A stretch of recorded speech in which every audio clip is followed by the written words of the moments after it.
إلا بالله العلي العظيم. الحمد لله نحمده ونستعينه ونستغفره ونؤمن به ونتوكل عليه ونعوذ بالله من شرور أنفسنا ومن سيئات أعمالنا. من يهده الله فلا مضل له ومن يضلله فلا هادي له. ونشهد أن لا إله إلا الله وحده لا شريك له ونشهد أن محمدا عبده ورسوله. أما بعد فأعوذ بالله من الشيطان الرجيم. بسم الله الرحمن الرحيم.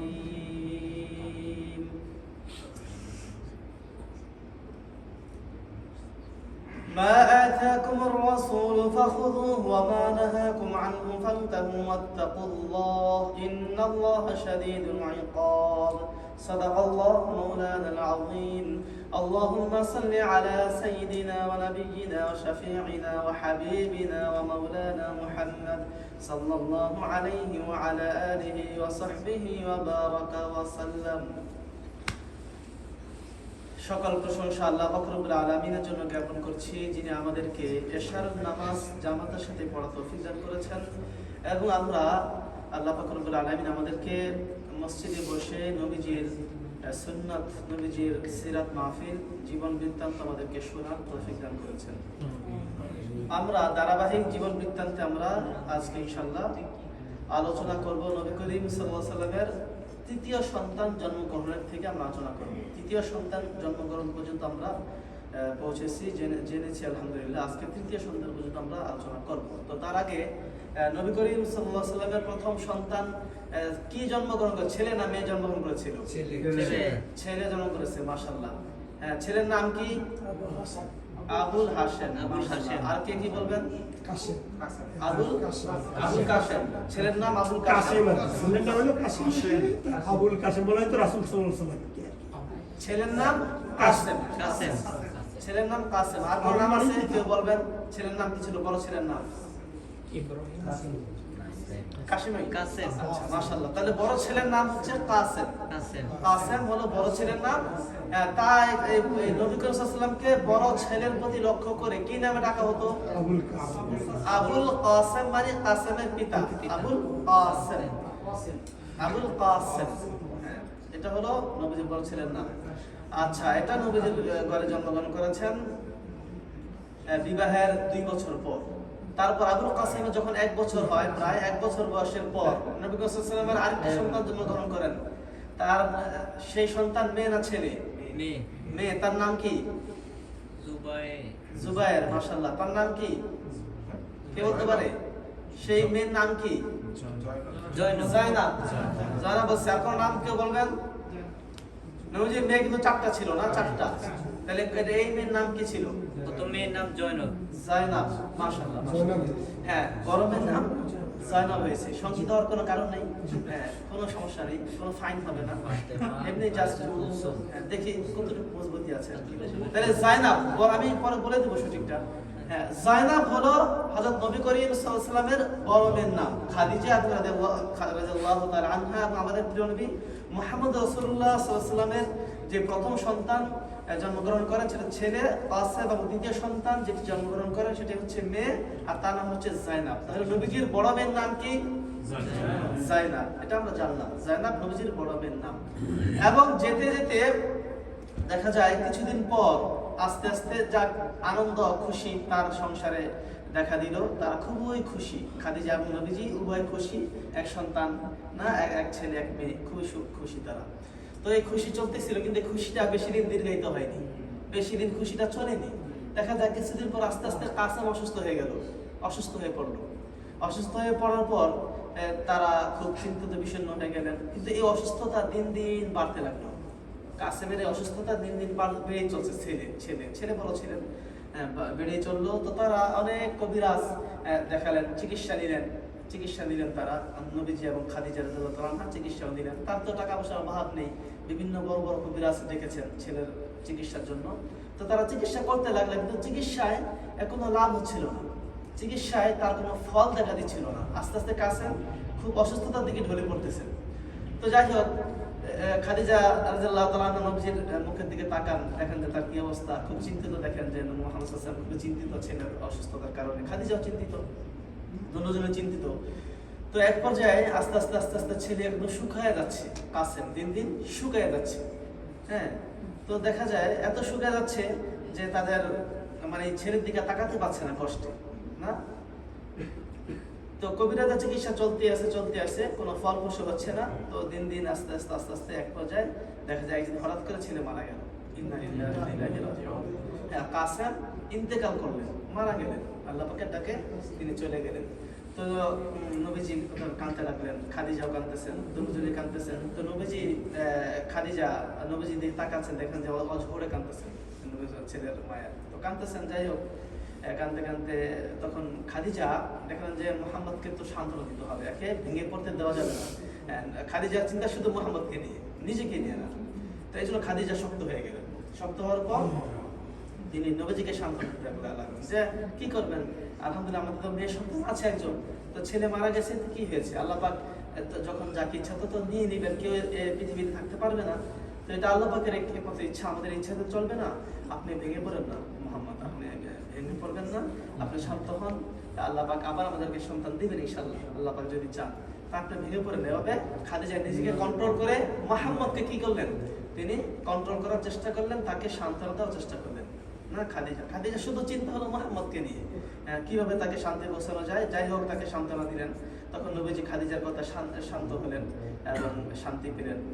তো যাই হোক, এভাবে দেখতে দেখতে এক বছর পর আস্তে আস্তে খাদিজা কি হলেন, আবার তিনি গর্ভবতী হলেন, তিনি প্রেগনেন্ট হলেন। তো আল্লাহ তাআলার কাছে খাদিজা দোয়া করতে লাগলেন যে আল্লাহ তুমি আমাদের খ্রিস্টানি সন্তান দাও না, আবার কাসেমকে ফিরে দাও, যাতে মুহাম্মদের মুখে আমি হাসি দেখতে পাই। মানে তার হাসিটা নিজের জন্য না, মুহাম্মদের জন্য।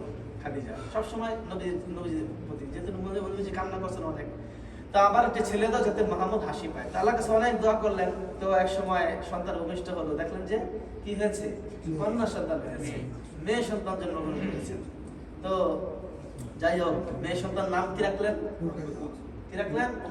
মাশাআল্লাহ, কি রাখলেন, রুকাইয়া, মাশাআল্লাহ। আর কি রাখলেন, চারটা সন্তান তো আরো বলার সুযোগ আছে। রুকাইয়া, কি রাখলেন, আচ্ছা, মাশাআল্লাহ। আমাদের মুসলিম ভাইদের মাঝে মতানৈক্য দেখা দিয়েছে, কোনো সমস্যা নেই, মতানৈক্য এটা ভালো। হ্যাঁ, ইখতিলাফু রাহমাত বলছে, মতানৈক্য ইসলাম নিয়ে, মাসাইল নিয়ে, এগুলো মতানৈক্য রহমত, মাশাআল্লাহ ভালো। মতানৈক্য তো ভুলে আগে তারপরে না, ভুল বলবো না, আগে তারপরে মতানৈক্য। জি, মতানৈক্য দেখা দিয়েছে, মতানৈক্য ভালো, এটা ভালো জিনিস, খুবই ভালো জিনিস। দেখেন না যে মতানৈক্য করতে করতেই তো কতগুলো মাসাইল তৈরি হয়ে গেছে, এগুলো মতানৈক্য রহমত। তাহলে সুবিধা হয়, যার যেটা সুবিধা নিতে, কোরআনের ব্যাখ্যা। তো আমি বলতেছিলাম যে বড় মেয়ের নাম হচ্ছে রুকাইয়া, উম্মে কুলসুম না রুকাইয়া, অর্থাৎ দ্বিতীয় মেয়ে। নবী করিম সাল্লাল্লাহু আলাইহি ওয়াসাল্লামের দ্বিতীয় মেয়ের নাম কি, রুকাইয়া। এটা হলো সঠিক উত্তর, মাশাআল্লাহ। তার রুকাইয়া বলছেন, আল্লাহ পাক তাদেরকে জাযাকাত দান করেন। যারা উম্মে কুলসুম বলেছেন তাদেরকে আল্লাহ পাক জাযাকাত দান করেন, কারণ মুস্তাহিদ, যারা ইস্তামবাত, মুস্তামবিদ ফিল মাসাহিব, মুস্তামবিদ বিল মাযহাব, যারা মুস্তামবিদ ইস্তামবাত করেন, কারণ সঠিক হলো একটা আর ভুল হলো একটা, কারণ সঠিক হলে দুইটা সওয়াব আর ভুল হলে একটা সওয়াব। মানে ভুলেরও সওয়াব আছে, সব সুবহানাল্লাহ বলে। যারা মাসআলা থেকে, কোরআন হাদিস থেকে গবেষণা করে যুগ উপযোগী মাসআলা আছে না। আগে তো বিমান ছিল না, এই বিমানের মাসলা বের করতে হবে না। আগে তো ডিএনএ টেস্ট ছিল না, এই ডিএনএ টেস্ট বের করতে হবে না মাসলা। হ্যাঁ, আরেকজনের বীর্যনিয়া ইনজেকশন, আরেকজনের গর্ভে, এগুলো ছিল না আগে, এগুলো মাসলা বের করতে হবে না। কোরআন হাদিসের আলোকে বের করতে হবে, নিজের মন গড়া করলে হবে না। যারা এভাবে কোরআন হাদিসের আলোকে মাসলা বের করেন, এদেরকে মুস্তামবিদ বলে। এরা যদি সঠিক করে দুইটা সওয়াব, যদি ভুল করে মাসলায় একটা সওয়াব, সুবহানাল্লাহ, কোনো গুনাহ নেই। আপনারা দুজনে সওয়াব পাচ্ছেন, যারা উত্তর সঠিক হয় এরা সওয়াব পাচ্ছে, আলহামদুলিল্লাহ, চেষ্টা করেছে সঠিকভাবে বলতে। হ্যাঁ, এজন্য দুজনেই সঠিক, মাশাআল্লাহ, মাশাআল্লাহ। এজন্য চেষ্টা করা, বলা, চুপ না থাকা। দিনের ক্ষেত্রে একটা উত্তর যদি দেই আমি, একটা নেকি পেয়ে যাব। চুপ থাকলে নেকি পাওয়ার সুযোগ নেই। বুঝে বললাম যেটা কি, আমি গবেষণা করলে হ্যাঁ দুইটা নেকি পাবো, ভুল হয়ে গেলে একটা নেকি আছে, এজন্য চেষ্টা করা, বলা। যাই হোক, আল্লাহ পাক সবাইকে জাযাকাত দান করেন। তো নবী করিম সাল্লাল্লাহু আলাইহি ওয়াসাল্লামের দ্বিতীয় মেয়ের নাম হচ্ছে রুকাইয়া, আর বড় মেয়ের নাম কি, জাইনাব। আমি বারবার একটু মাঝে মাঝে প্রশ্ন করব যাতে করে ব্রেনে ঢুকে যায়। যাতে করে আমাদের একেবারে মস্তিষ্কে মনে গেঁথে যায়। আমাদের নবী বলে কথা, তো আমরা এখানে অনেক পিছিয়ে আছি ভাই, অনেক দূরে আছি। কত কিছু নাম মুখস্থ করি, হাজার হাজার শত শত নাম, ব্যক্তির নাম মুখস্থ করে ফেলেছি আমরা ভার্সিটি কলেজে পড়াশোনা। আর কেন আমরা নবীজির ফ্যামিলির নামটা জানবো না?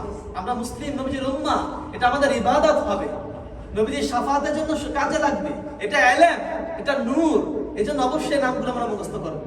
মুসলিম হিসেবে, আমি মুসলিম হিসেবে, উম্মত মুহাম্মদ হিসেবে আমি নামগুলো মুখস্থ করা খুবই জরুরি, খুবই জরুরি। এখান থেকে মুসলমানরা অনেক পিছনে, অনেক পিছনে। শুধু একটা গ্রুপ এগুলো এখন বর্তমানে দিন চর্চা করে, এটা উচিত না। উচিত হচ্ছে সকল মুসলমানরাই দিন চর্চা করবে, যেটা সাহাবারা করতো। হ্যাঁ, কেউ বেশি কম ছিল সাহাবাদের মধ্যে, কিন্তু দিন চর্চা সবার মধ্যে ছিল। আর এটাই নবীজির কাম্য ছিল। তালাবুল ইলমি ফারিদাতুন আলা কুল্লি মুসলিম ওয়া মুসলিমা, নবীজির সহিহ হাদিস, বুখারী মুসলিমের হাদিস। প্রতিটি নর নারীর উপর দ্বীনি ইলম শিক্ষা করা, চর্চা করা ফরজ, সুন্নাত নফল, ওয়াজিব না, ফরজ। এই যে এই ইলমগুলোই তো, এইজন্য এগুলো আমরা শিখব এবং চর্চা করব ইনশাআল্লাহ। মুফতি মুহাদ্দিস হওয়া এটা জরুরি না, কিন্তু এই ইলমগুলো জানা খুবই জরুরি মুসলিম হিসেবে, যদি আমি পরিচিতি কিয়ামতের দিন লাভ করতে চাই তাহলে। এই জন্য আমাদের এগুলো বারবার ইনশাআল্লাহ আমি এগুলো পুনরাবৃত্তি ঘটাবো, যাতে আমাদের মস্তিষ্কে বসে যায়, আমাদের যাতে লাভ হয়, যে আমরা কিছু জানতে পারতেছি, শিখতেছি, হ্যাঁ, ভালো লাগবে নিজেদের ইনশাআল্লাহ। তো যাই হোক, আমি বলতেছিলাম যে প্রথম মেয়ের নাম জায়নাব এবং দ্বিতীয় মেয়ের নাম হচ্ছে রুকাইয়া, নবী সাল্লাল্লাহু আলাইহি ওয়াসাল্লামের। তো রুকাইয়া আলহামদুলিল্লাহ হওয়ার পর দেখা যায় নবীজি খুব খুশি, খুব খুশি। খাদিজা আলহামদুলিল্লাহ মাশাআল্লাহ, শুকরিয়া জানাই আল্লাহ রাব্বুল আলামিন। তো তিনি আবার সেই দোয়া করতে আছে যে আল্লাহ আমাকে একটা ছেলে দাও, যেন আমার মুহাম্মদ, আমার সূর্য স্বামী, হ্যাঁ, নবী রাসূল, সে যেন শান্তি পায়, একটু হাসি পায় মুখে। ছেলে সন্তান পেয়ে, একটা ছেলে সন্তান মারা গেছে, বড় ছেলেটা, নবীজির মনে দুঃখ, সে নবীজির মনের দুঃখ নিয়ে সে ব্যস্ত। তো যাই হোক, সে দোয়া করতে লাগলো। আবার পরবর্তী বছর খাদিজা প্রেগনেন্ট, গর্ভবতী, আলহামদুলিল্লাহ বলে। খাদিজা গর্ভবতী হওয়ার পর আবার সন্তান সম্ভবা, তিনি সন্তান হবেন। তো হতে হতে দেখা যায় একটা সন্তান আবার ভূমিষ্ঠ নিল পরবর্তী বছর, তৃতীয় বছরে না। তো কি সন্তান তার জন্ম নিল? ছেলে না মেয়ে? আবার তার মেয়ে সন্তানের জন্ম হয়েছে। সেই মেয়ের নাম কি? মেয়ে কিন্তু আরেকটা আছে, এই জন্য ভাইকে চিন্তা করেন, মেয়ের নাম কি? উম্মে কুলসুম। ফাতেমা কিন্তু আছে। আচ্ছা, উম্মে কুলসুম, এভাবে সবাই একমত, মতানৈক্য নাই। মাশাআল্লাহ, এলেমের ভিতরে মজবুত আসতেছে, আলহামদুলিল্লাহ বলেন। আলহামদুলিল্লাহ। তাহলে তৃতীয় মেয়ের নাম হচ্ছে উম্মে কুলসুম, কোনো সন্দেহ নেই, এটি পারফেক্ট উত্তর, মাশাআল্লাহ বলে, আলহামদুলিল্লাহ। এরকম বাড়িয়ে দাও আমাদের সবাইকে। তাহলে তৃতীয় কন্যার নাম হচ্ছে উম্মে কুলসুম, নবী সাল্লাল্লাহু আলাইহি ওয়াসাল্লামের। এখন খাদিজা একটু চিন্তিত, বিষণ্ণ, যে আবার মেয়ে হলো, আমার মুহাম্মদের দিকে তাকায়, কি দেখা যায় না, নবীজি মোটামুটি ঠিকই আছে, তিনি খুশি। হ্যাঁ, তো যাই হোক, এভাবে তাদের ঘর আলোকিত হচ্ছে, তারা ঠিকই আছেন, চলতেছেন মাশাআল্লাহ, কোনো শান্তি নেই, অশান্তি নেই, হ্যাঁ, নবীজির কোনো রাগ নেই, কোনো গুসা নেই, চলতেছে। তো খাদিজা সেই দোয়া তিনি করতে লাগলেন যে ইয়া রাব্বাল আলামিন, একটি পুত্র সন্তান আমাকে দান করেন, আপনি আবার কাসেম দান করেন, আমার ঘরে একটি সন্তান দেন, যাতে আমার মুহাম্মদ একটু খুশি হয়ে যায়। মেয়ে তো আছে, একটা ছেলে দেন না, এমন করেন কেন আপনি, দেন একটা ছেলে। তো এভাবে তিনি খুব দোয়া করতেন, না, খুব দোয়া করতেন। তো দোয়া করতে করতে দেখা যায় আবার তিনি সন্তান সম্ভব, আলহামদুলিল্লাহ বলেন। খাদিজা, হ্যাঁ, কি সুন্দর মাশাআল্লাহ না, গর্ভবতী হচ্ছেন। এটা কিন্তু একটা গুণ তার, গর্ভবতী হওয়া। নবীজি বলেছেন কি, তাযাওয়াজুল ওয়াদুদ আল ওয়ালুদ বিআন্নী মুকাসসিরু বিকুমুল উমাম, তোমরা বেশি বেশি, তোমরা ওই সকল স্ত্রী মেয়েদেরকে বিবাহ করো যারা হ্যাঁ বেশি সন্তান তোমাদেরকে দিতে পারে, জন্ম দিতে পারে, এবং স্বামীকে বেশি ভালোবাসে, সন্তান জন্ম দেয়, এরকম মেয়েদেরকে বিবাহ করো বেশি বেশি করে। হ্যাঁ, এখন কেউ এরকম মেয়েকে বিয়ে করার জন্য আগে তার আগে জায়গায় বিয়ে হইতে হবে, আমরা কেন বেশি সন্তান হয়, এটা দেখার উপায় কি বলছিলাম। হ্যাঁ হ্যাঁ হ্যাঁ, মাশাআল্লাহ মাশাআল্লাহ, এটা দেখার মা খালা, মাশাআল্লাহ, মনে আছে, এটাই বলছিলাম আগে। এটা দেখার উপায় হলো, হাদিসের মেশকাতের হাদিসের বর্ণনা আমি বলেছিলাম যে দেখার উপায় হলো তার মা কি কিরকম, কয়টা সন্তানের তার মা শাশুড়ি, এরকম দেখার বিষয় হলো, বা তার ফুফুরা, তার খালারা এরকম কিরকম আছে। তাহলে এটা দেখার সাথে মোটামুটি মিল হয়, 100% না হলেও মোটামুটি 90% কিন্তু মিলে যায়, ফ্যামিলির সাথে মিলে যায়। এজন্য নবীজি বলেছেন যে তোমরা, নবীজি কিভাবে বললেন এটা, নবীজি তো বলেছেন, এটা সহিহ হাদিস। তো এই আর কি ব্যাখ্যা। তো যাই হোক, খাদিজা এরকম ছিলেন। খাদিজা মাশাআল্লাহ বছরকে বছর কি হচ্ছে, তিনি গর্ভবতী হচ্ছেন নবীজির মাধ্যমে, আলহামদুলিল্লাহ। তো এই খাদিজা রাদিয়াল্লাহু তাআলা আনহা, তিনি চতুর্থবারের অর্থাৎ পঞ্চমবারের মতো তিনি গর্ভবতী হলেন নবীজির মাধ্যমে। এটা কতবার? পঞ্চমবার তিনি গর্ভবতী হয়ে গেছেন, অলরেডি সন্তান সম্ভবা হয়ে গেছেন। এখন তিনি সামনে তিনি সন্তান জন্ম দিতে যাচ্ছেন, আর তিনি ভাবতেছেন হয়তো এবার আমারটা ছেলে হবে, হয়তো আমার ছেলে হবে। তিনি খুব আশাতীত হয়ে আছেন। যাই হোক, দেখতে দেখতে তিনি সন্তান ভূমিষ্ঠ করে ফেললেন। দেখলেন যে এবার আলহামদুলিল্লাহ কি হয়েছে, এবার কি হয়েছে, কন্যা সন্তান। এবার কি হয়েছে, কন্যা কন্যা। ছেলে কিন্তু নবীজি তিনটা, মনে রাখেন। হ্যাঁ, একটা না শুধু কাসম না, তিনটা সন্তান ছেলে নবীজির। আর মেয়ে হচ্ছে কটা, চারটা। অবশ্য একটা বাকি আছে, তিনটা আমরা জানছি। আর ছেলে তিনটা, একটা চলে গেছে আর দুইটা আছে। তাহলে এবার কি ছেলে। এবার কি কে কে ছেলে, হাতুরা ছেলে, হাতুরা। মেয়ে কে কে, মেয়ে একজন, দুইজন। আচ্ছা, যাই হোক, আচ্ছা, তাহলে এখন উত্তর হলো এবারও তিনি কন্যা সন্তান জন্ম দিয়েছেন। এবার কি দিয়েছেন, কন্যা সন্তানই জন্ম দিয়েছেন, ছেলে সন্তান না। চতুর্থবারের মতো কন্যা সন্তান হলো, তার নাম রাখলেন কি, নাম রাখছেন কি, ফাতেমা।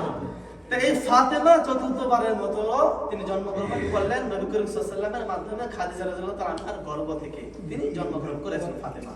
তো ফাতেমা জন্মগ্রহণ করার পর খাদিজার মনটা একেবারে আসলে সত্যি, তিনি মুখটা কালো করে ফেলেছেন এবং মনটা ভেঙে গেছেন। আল্লাহর উপর রাগ করে নয়, বরং নবীজিকে তিনি খুশি করতে পারলেন না এই ভেবে।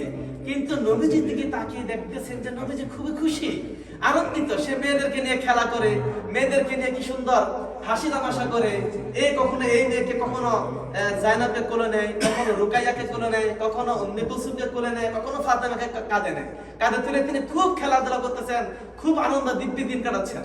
আরে খাদিজাকে দিয়ে অবাক কাণ্ড। আমাদের আরবের এত নিয়ম না, সিস্টেম না, তাই না? কিন্তু আরবের বিষয়টা দেখেছেন।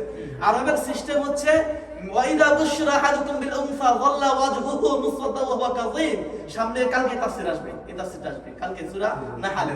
আল্লাহ পাক বলেন যখন তাদেরকে কন্যা সন্তানের সংবাদ দেওয়া হতো, কালোয় দুঃখে তাদের চেহারাটা একদম কুচকুচে কালো হয়ে যেত, অন্ধকার। এবং শুধু তাই নয়, এরপরে তার কন্যা সন্তানকে মারার জন্য প্রস্তুত হয়ে যেত।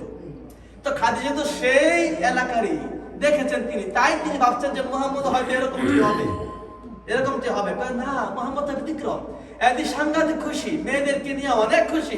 চারো মেয়েদেরকে নিয়ে আগের থেকে আরো বেশি খেলাধুলা করে, আরো তার দিন কাটছে মেয়েদেরকে নিয়ে, সারাদিন দিন কাটে। তো খাদিজা বললেন যে আনছিস না,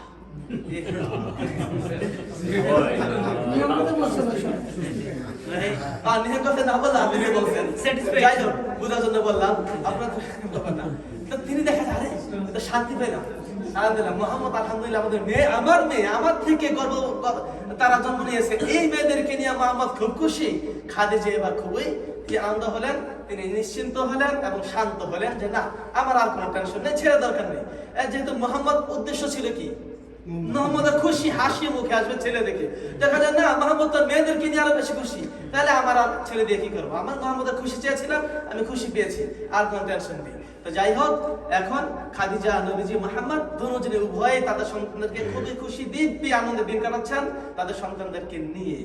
তো যাই হোক, দিন কাটতে কাটতে কাটতে কাটতে আস্তে আস্তে আস্তে আস্তে দেখা যায় ঘড়িটা নষ্ট হয়ে গেছে। আচ্ছা, আর 4-5 মিনিট বলবো, তো শেষ করে দিচ্ছি। তো আস্তে আস্তে দেখা যায় নবী করিম সাল্লাল্লাহু আলাইহি ওয়াসাল্লাম কি হয়ে যাচ্ছেন, কেন যেন একা একা একা একা একা একা ভাব এসে গেছে। তিনি একাকিত্ব থাকতে চান, একা একা থাকতে চান, খাদিজার থেকে একটু দূরে দূরে থাকতে চান। কেন যেন একটু কথা কম বলেন, কি যেন ভাবেন আকাশের দিকে তাকিয়ে বেশি বেশি করে। আবার কি যেন সেই দৃশ্যগুলো তাকিয়ে তাকিয়ে দেখেন, রাতে আকাশের দিকে অনেকক্ষণ তাকিয়ে থাকেন। আবার একা একা নীরবে মাথা নিচু করে বসে থাকেন। খাদিজার সাথে কথা কম বলেন। এই জন্য খাদিজার খুব মন খুলল না, খাদিজা খুব খুশি। কেন? কারণ খাদিজা তো জানে নবী হবে, আর নবীর কাজে কি এগুলো হবে। সে প্রায় 1 মাস পর পর, 15 দিন পর পর, এই যে দৌড়াতো কার কাছে, ওয়ারাকা বিন নওফালের কাছে, তার চাচাতো ভাই। সে নবীজির আলামতগুলো বলতো যে এই সিমটম গুলো দেখা যাচ্ছে, ঘটনা কি, এগুলো ঠিক আছে তো, যাচাই বাছাই করার জন্য। হ্যাঁ ঠিক আছে, এগুলো নবীর আলামত, এগুলোই হবে। খাদিজাকে আলহামদুলিল্লাহ আমার না স্বামী নবী হতে যাচ্ছে, এই জন্য সে খুশি। ওরাকা বলছে এগুলো আসবে, তুমি কি দেখো এগুলো দেখা যায় কিনা। এই জন্য সে আগে থেকে জানে, সে খুব খুশি। সে বেজার না যে আমাদের স্ত্রীরা কি বেজার হয়, স্বাভাবিক বেজার হওয়ার কথা। স্বামী আমার সাথে বেশি কথা বলে না, ঘরে এসে চুপচাপ থাকে, এ তো তার স্ত্রী পছন্দ করবে না, কেউ পছন্দ করবে না, না পছন্দের কথা। কিন্তু খাদিজা খুশি কেন? কারণ নবীর আলামত এটা নবীর গুণ, নবীর কাজই এটাই হওয়া উচিত যে সে নীরব হবে, কম কথা বলবে আস্তে আস্তে। তো এই জন্য খাদিজা খুব খুশি হয়ে গেলেন এবং দিন দিন দেখা যায় একটু দূরে থাকেন, ওই দূরে থাকেন, দেখা যায় অন্য অন্যত্র থাকেন। আস্তে আস্তে তিনি সেই মক্কার একটি পাহাড় হেরা গুহা জাবালে নূর, তিনি ওখানে চলে গেলেন একদিন হঠাৎ করে। খাদিজার কাছে বলেই গেছেন যে আমি একটু জাবালে নূরে যাচ্ছি। তো তিনি দেখুন সেই জাবালে নূরে একটা গুহা আছে, কি নাম? জাবালে নূর মানে নূর পর্বত, এর মধ্যে একটা গুহা আছে, কি নাম? হেরা গুহা। এই হেরা গুহাতে নবী করিম সাল্লাল্লাহু আলাইহি ওয়াসাল্লাম সেখানে তিনি চলে গেলেন এবং সেখানে গিয়ে তিনি নীরবে নির্জনে তিনি ধ্যান করতে লাগলেন। ওখানে চলে গেলেন খাদিজা রাদিয়াল্লাহু তাআলা আনহার থেকে অনুমতি নিয়ে।